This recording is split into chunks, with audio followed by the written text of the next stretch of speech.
So, did anyone tell Tool about double disc CDs? They're wild, man. Their fussy perfectionism is clear, knowing this has been 11 years in the making, and even in prog metal, you won't find many outfits with a greater compositional hunger. This means staring one of their tracks in the face might intimidate you and tempt you to slack in picking it apart piece by piece, but a few things have helped me break down the meat of their appeal. Maynard Keenan's vocal cadences just drip with passion, and their writing feels like blunt, adolescent angst, and these things together offer a tinge of nu metal flavor. Not gonna lie, Anima feels like a washed out photo from the 90s of like a tattoo-covered Mountain Dew drinking ass motherfucker who's just pissed off at the world, but somehow it's endearing. Like, suddenly, you are that motherfucker. And I will say, when Tool lets their calculated, colossal builds shrivel up to have a few soft chords ring out, it actually gets my heart pumping even faster, but don't get it twisted, their technical finesse reinforces an end goal too. Tracks advance purposefully and are perfect for either mental hypnosis or focused listens or journeys. And it seems the prevalent question most have approached Inoculum with is whether music really needs another 1.5 hours of allegedly by-the-numbers Tool, and I'm putting my foot down on that claim because, in my opinion, its glossy finish, Maynard's weary vocals, and its goosebump-inducing ambiance really complement each other and give it its own subtle identity. Like, sometimes the charcoaly grit to Anima and 10,000 Days and Undertow felt mechanical and emotionally impenetrable, so connecting with it was harder for me, but I can take this, I can breathe this one in. It feels like witnessing a brooding sci-fi odyssey, or a medieval battle, or the aftermath of a shipwrecked voyage. I can definitely see this in the title track, which has these snappy tablas amidst stormy eruptions and swaying strings. Those are picked up by similarly sedative guitars, then lifted to crescendo. And in its sea of twists and tweaks, my favorite one in every listen is where the riffs are slowed and stretched, cause physically pulling them apart like this just perfectly fits the hypnotic sensation the track's gone for the whole time. And instrumentally, Pneuma is the record's downtrodden pit, which you first fall into in its bleeding minor chords. Then it introduces a stair-step melody that feels like it's building up to something, then falling in disappointment while it echoes out into hyperspace. And the cyclonic synths continue to pull you into its blurry daze until finally a climax lifts its spirits and energy. Descending, though, this is a serenade to apocalypse that'll wipe the human race and everything it holds dear, its greater purpose being a last-minute call to arms to change this, and it addresses us as if we are remarkable rather than the villains who have caused this.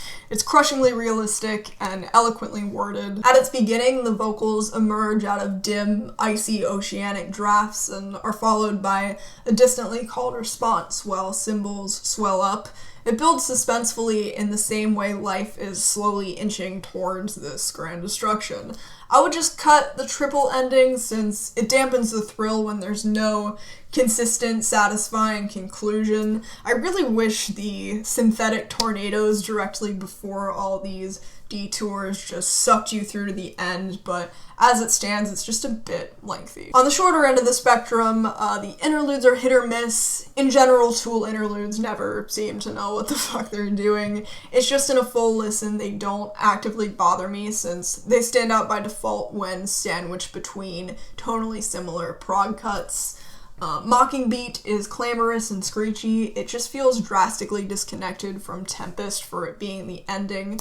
And not that Chocolate Chip Trip's Tools of Trade make any sense, but it's got some pleasing sound play. The intro has gongs and what reminds me of different metal swords colliding, then it piles on these digital sprinkles that are like malfunctioning buttons and a percussive frenzy. I think the ghostly Legion inoculant preceding Descending makes sense on paper, but it so strenuously fluctuates in and out that it can't necessarily space you out as effectively as it thinks. This track's vocals just sound like indecipherably fucked, and I've decided I accept this one because it foreshadows a similar technique used by Invincible in its second half directly after.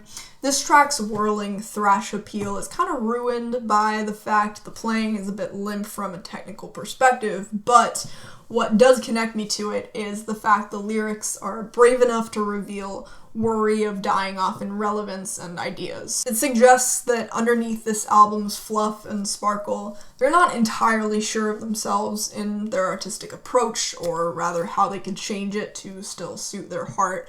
I would argue no dedicated artist is ever 100% sure they're doing shit exactly how they want, and its vocal melody is still strong enough to help the track pass. I would say the same for Tempest.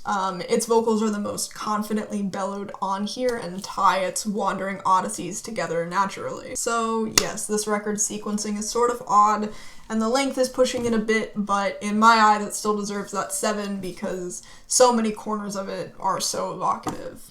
So yeah, thanks so much for watching this review, and I'll see you next week with another one or like some other type of music related video. I'm gonna try to branch out. I'm gonna try to do something cool for my next one. Although I might review this IDK album because I think it's coming out tomorrow, and you know, like this just, if I'm finishing this review today and then like a new album for me to listen to review is coming out tomorrow, it makes sense to just like jump on it.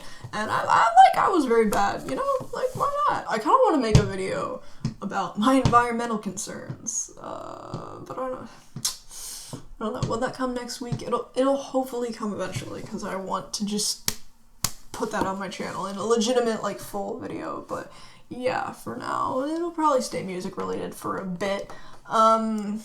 Yeah, comment what I can do in the future for a better outro.